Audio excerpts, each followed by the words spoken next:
Executive Director of Don Bosco Institute of Technology, Reverend Father Mario, our Principal, Dr. Prasanna Nambiar, and the HOD of IT Department, Mrs. Janvi Bhai. I am Sameer Dhole, the Chairperson of Computer Society of India, DBIT. I extend a warm welcome to everyone who are attending the second event of CSI DBIT in this new academic year. Today we have with us Professor Uday Nayak, who is the Student Branch Counselor of CSI DBIT, and Mr. Jatin Malhotra as our guest, who is currently the Programs Manager at Reliance Jio. I would like Uday sir to continue.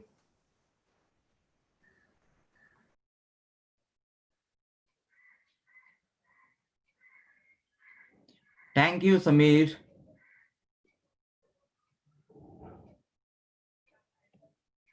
Hi. Okay. Very good, warm evening to every one of our viewers. And it's not every day that we have someone really special with us. Uh, we are in the presence of a global youth icon, and whatever words I say is going to be less for him. So I am going to let Mr. Jatin Malhotra give his background. So over to you, Jatin. Yeah, thank you so much, sir, and DBIT for inviting me for this talk. First of all, today is a Purnima. I would like to wish Uday sir a very happy Guru Purnima day. I Thank guess he has been one of my mentors, my gurus. We started getting associated when I was in my third year of college, and since then we did a lot of activities related to the field of technology, and it's been a pleasure knowing him for so long, for I guess now at least a decade. So thank you, sir, for the invitation. um, I guess so my journey started in 2012. I graduated from Mumbai University. I did my electronics and telecommunications engineering. I started my career with Oracle as a software engineer. I was there for 3 years, approx 3 years, and then I joined Facebook as a program manager, where I led multiple products. I was a program manager on blood donor product, and also there were a lot of interesting innovation activities, products which we built there. And then I joined Geo as a program manager for their developer ecosystem. So that's been the journey so far. That's very nice to hear. It's a very interesting journey, and we have named this as Reliving the Dream Journey with Jatin Malhotra. So that's really a nice introduction for yours. I would like to ask you something, Jatin.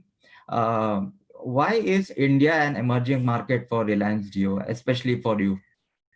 Yeah, so if you speak me, the India story excites everyone. Along with Geo, like everyone in the world today, if you see today, has their eyes on India. The why India is an emerging market is because India has a booming middle class. The population, the number of people in Indian middle class is more than populations of so many countries out there, and the spending capacity of this middle class is only growing day by day.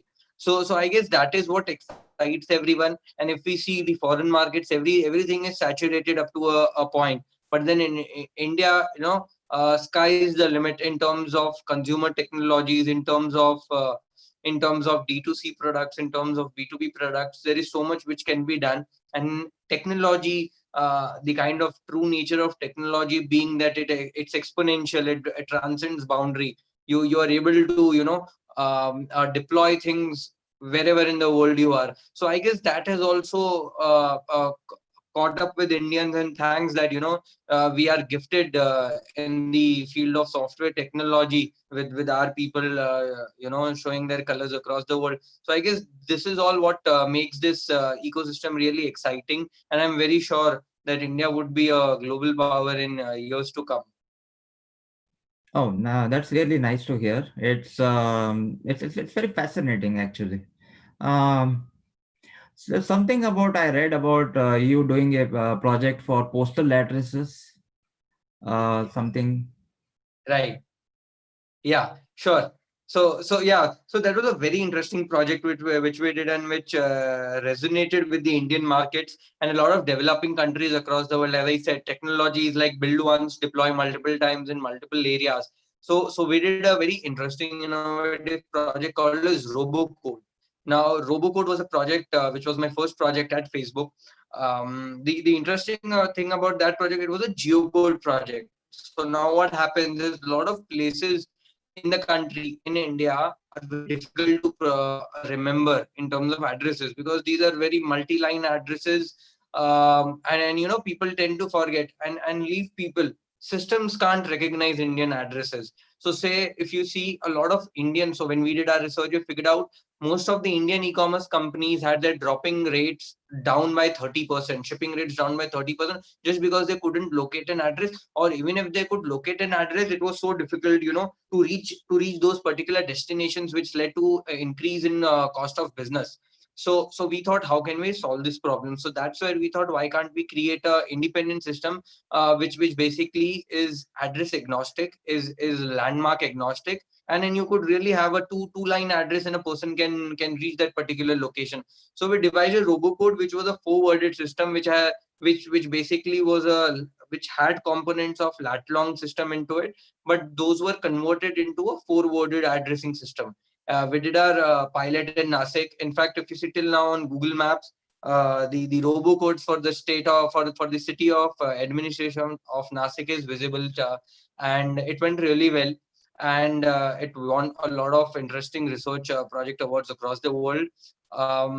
It got a very interesting, so the beauty of research is it needs to find a use case. So within Facebook, I guess it's being used as part of that disaster mapping initiative, where Facebook has created disaster maps. So as part of it, this particular piece of technology has been ingested, and it's an open source project. So I would maybe after this, maybe I can send across the GitHub repository and the research paper. So it's like an horizontal. So we can have students, we can have researchers working on top of it and creating solutions.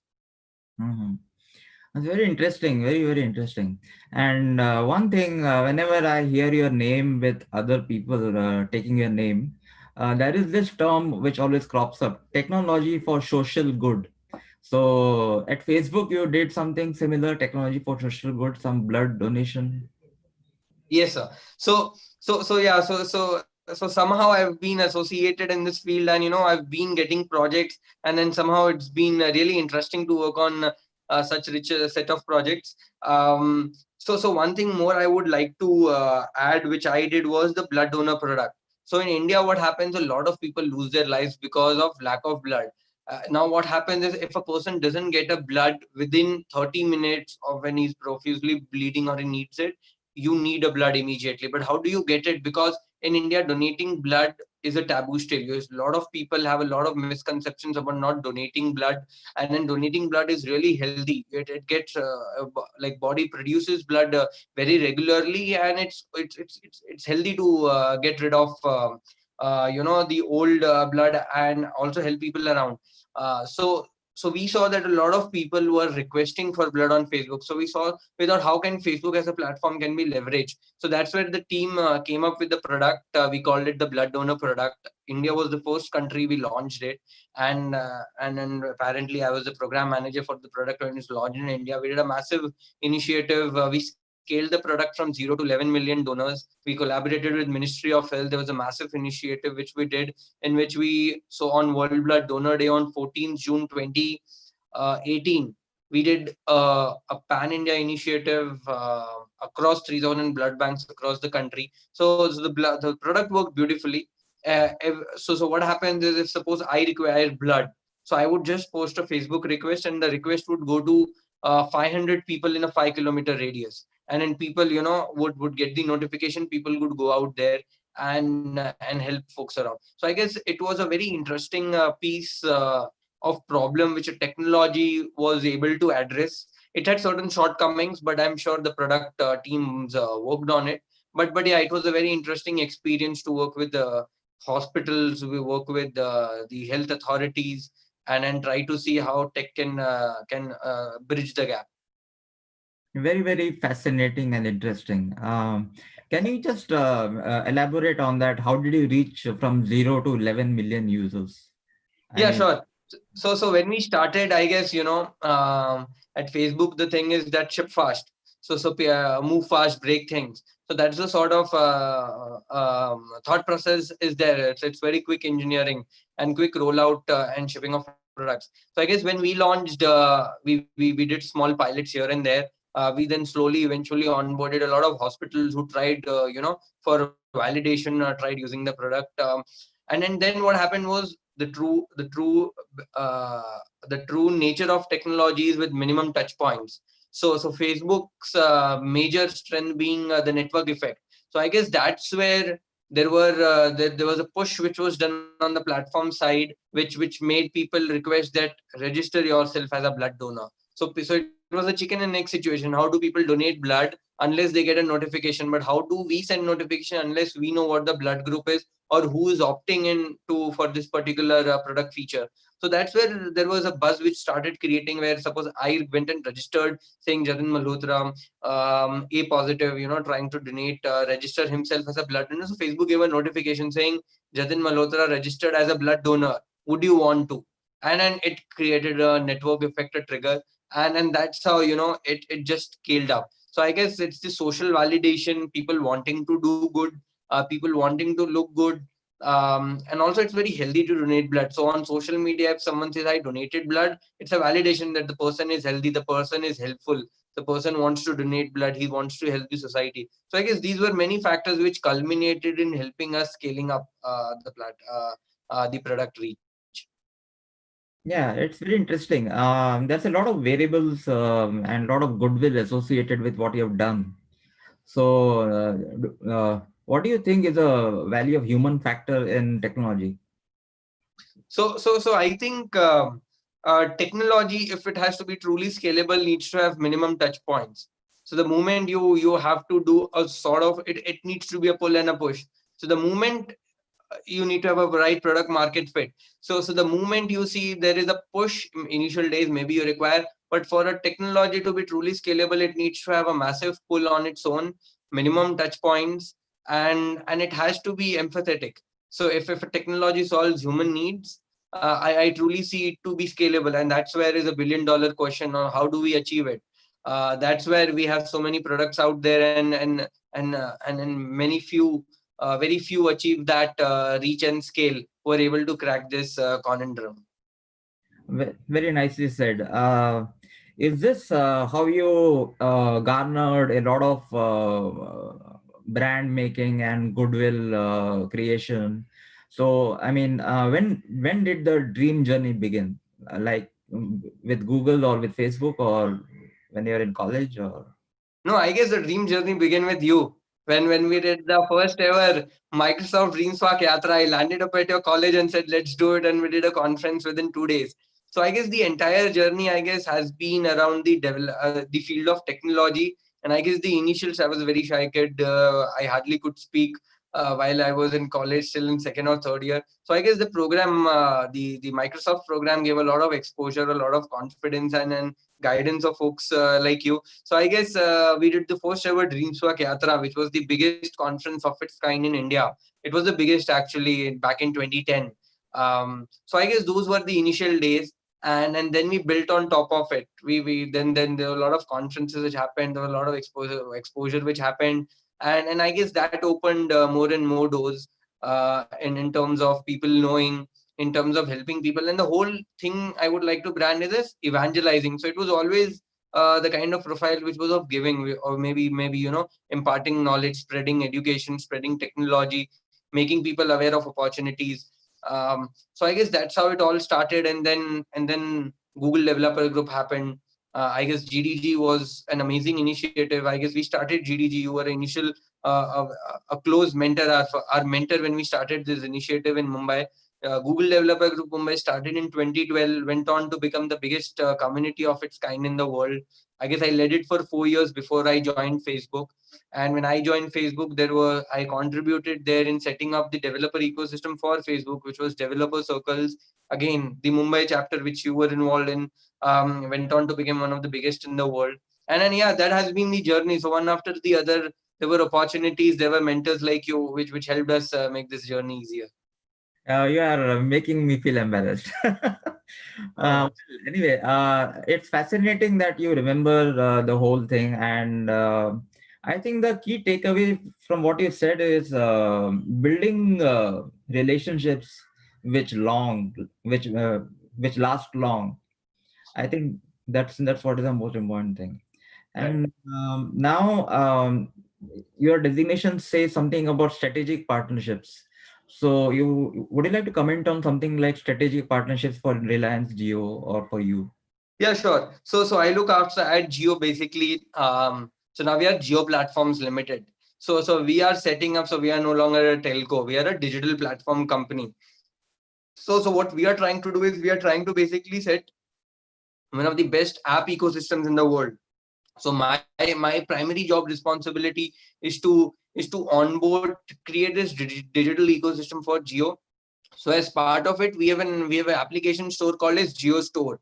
So we work with a lot of brands, with a lot of startups, with a lot of indie developers to get them, to enable them to launch their applications on Geo phone and Geo set top box. So maybe just few glimpse, so not many know about it, but yeah, but we should, but as Indians we should be proud of what we've been able to achieve. So if you see the most used mobile operating system in the country is Android. The second most used operating system in the country is the operating system which powers geophone. So that is the reach. We have 150 million geophones out there, and we have a million homes which are powered by set-top box, high-speed broadband connectivity. The number would be 20 million, which would make it the biggest broadband set-top box service of its kind in the world. So I guess the kind of growth trajectory which which Geo is on to, I guess that is what excited me, and I guess that's where the next wave of value creation for developers lies, is to build applications for the larger TV and for the feature phone. So I we see a lot of partners already gaining a lot of value. So that's where I would I guess we were supposed to do a program which we would soon do along with your college. But the idea here is to see how can we basically enable developers to unlock value out of the developer platform which Geo has to offer, and gain in their reach. Yeah.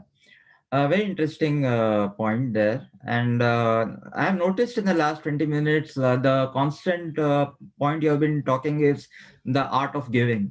So I think you have been very generous to all the people, to all the, and Reliance Jio is very happy to have you. Kind So of you. Thank you. yeah, so the art of giving viewers is very important. And my next question to Mr. Jatin is, would you like to what is your ultimate goal, and would you like to be a motivational speaker or as a hobby, or would you like to be good in your role right now, or you something else totally different? No, I would definitely being I would like to just build technologies which could create impact, which could be scalable and touch human lives. I guess that is the motive, and that is what excites me every single day. So I look forward to it every single day. Yeah. Mhm. You there, Jatin? Yeah. What is the advice for young talent? I'm a professor in a college which it's a engineering college. So what is your advice for young talent? So I guess people should definitely follow their hearts. I guess upskilling is really important. People need to upskill time to time. And my advice would be, today everything is available on touch of a button, with so many amazing platforms out there to self learn. So my suggestion to them would be, and technology changes really fast. So when I was in 2012 in Oracle, I guess the buzzword was Java, Android. But suddenly, I guess now if you see 8 years, just a small, not even 8 years, I guess 3 years back, 4 years back, I guess the buzzwords of AI ML started in 3 to 4 years. No one was just talking Android, Java. People were talking everything under the sun. So I guess, and I am very sure in next 2 to 3 years again there will be set of technologies which will make the old set of technology so obsolete. So I guess the key here is to be very agile, be on toes. It's not that you know one technology and you can thrive on it for rest of your lives. You need to keep on innovating. You need to keep on ensuring that you have all the armors in your chink to ensure that you keep on progressing. So skilling time to time is really critical in these days. Yeah, along with technical skills, a little bit on soft skills also, right? Yeah, very important. That also serves a person really well. And then I guess I equally mean, so maybe this the same thing can also be for non-tech folks, and in terms of upskilling them in terms of so many other ways, where they can ensure that they are multitasking in today's economy, which is about to come. No one knows what happens next. So I guess soft skills will play a really critical part. You said it right. Mm-hmm. Yeah, the soft skills part, you might have observed a lot. You are hiring so many people, you are recruiting so many people. So, do you have a specific note that should be given to the youngsters? So thank you. Like, we're working with a group of talented interns of DBIT, and we are having a great time with them. So my suggestion would be to ensure that to never give up. If any new piece of, definitely there'll be a new piece of technology to persist, because once a person persists, he definitely overcomes. And again, as I said, with host of new technologies coming in day out, there people may also feel very overwhelmed, what to learn, what not to learn. So I guess we should just figure out one core area, stick to it, gain expertise on top of it, and then keep our options open to see of how is there anything else interesting. So it's always necessary to be hungry, and communication is must, irrespective whether you are tech or non-tech. Communication is important because that helps you convey your thoughts, convey your product ideas, convey your engineering work. So I guess that is a really important piece. And I guess engineering does have communication skills as a subject. And I'm sure that, now with the curriculum progressing, I'm sure that students these days are very well equipped in form of curriculum to address this core area. Yeah, I believe that. Very nicely said. And now in this pandemic, the COVID pandemic, it has disrupted many lives, many livelihoods. Would you have a specific advice on how our young students can be productive in this pandemic area time? Yeah, these are very difficult times, unprecedented times, unseen, unheard, at least in our lifetimes. And whatever we could hear of, there, it was maybe 100 years back, there was a similar Spanish flu influenza which impacted the world. But maybe this is more disastrous because I guess um, a globalized world we thought was a boon, but now we are realizing a connected, globalized world is actually a bane. Something which started in one small village part of the world suddenly is impacting villages, cities across the country. No part of the world, it seems, is untouched due to this pandemic. So I think unprecedented times requires unprecedented efforts, readiness, and education is big time impacted with it. But I guess um, comparatively, it to happen in this in this time of the century is in a way better for the education world, because everything is online. I don't think so 5 years back we were equipped with anything on the edtech world, be it content creation or be it platforms. But in last 5 years, the government of India has produced world class curriculum. We have so many startups which have come up, a lot of universities including your college which are very well equipped, and technology has become so accessible in last 5 years. So I guess students need to just ensure that with a lot of VC conferencing tools out there, professors who are so much willing to teach, and again, there is a huge repository of online resources. So I guess students just need to ensure that they don't they ensure that they leverage these resources to the fullest, and they don't really it's okay to relax also, but to ensure that at least they upskill themselves and make most use of this time. It's very nice of you to mention me and our college, so it's really good. I would like to ask you something. What exactly would be, you didn't answer my question actually, ultimate goal. What would you finally be like to end up as, like, Myself. yeah, yourself. Yeah. So as I said, like my ultimate goal, I guess, what inspires me every day is to basically build or contribute to technology which can touch human lives. So that is what would be my aim. And then somehow the last 8 years has been a very an eye opener, a lot of exposure. And I guess when I look back and when I think that what I need to do next, I guess it's to build or contribute or be part of teams building technologies, building solutions, building products which can impact lives, which can impact the next billion. So yeah, so that is what I guess is at this point in time what goes in my mind. Yeah. Yeah, nice, Jatin, nice. We had a great time in the 2009, 2010, then 11, 12, 3, 4 years. And after that, we are meeting after a long time. Yeah, yeah, it's been long time. Yes. It's been a long time since we met. Physically, we have not met since the last 5, 6 years. Yeah, yeah. It's more on calls or VCs we speak I much. remember you calling me for Professor Raskar of MIT. Any words on that? Yeah, so yeah, I guess so Professor Raskar actually had joined Facebook back in 2016, and I guess that's when we wanted to engage with you on it on to see how can we work on projects closely.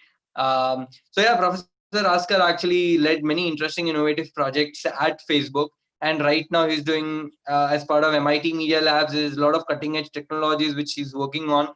So yeah, definitely if you and your students would want to work on it, let me know. We definitely can work out and see what best can work out, and then see if we could build technologies. It'd be open source technologies which can impact the next billion. So yeah, it's more than Mm. happy to see how we can basically leverage on that and work on top of it. Okay. Jatin, one more question. There's a lot of hype about AI and machine learning. Where do you think all of it is going? Is it just a hype or is it going to happen anywhere? No, I think there is some substance to the kind of buzz it is. But if you ask me personally, I guess these are still very early days Yeah. for it to go. I guess Silicon Valley needs some buzzword out there to justify the VC investments. That's where they keep on coining new terms.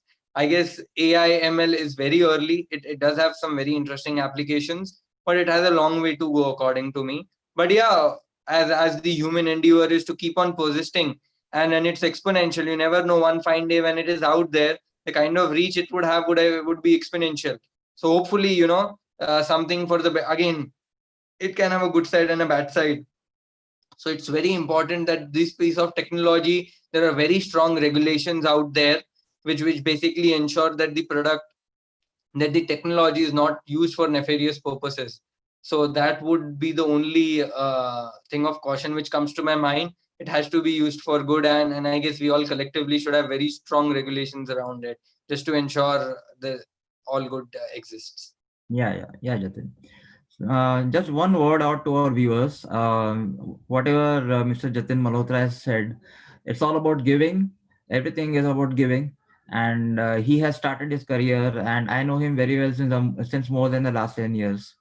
Wherever he has gone, he has just given.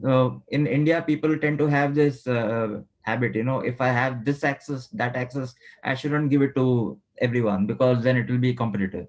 But on the other side, it's not like that, right, Jatin?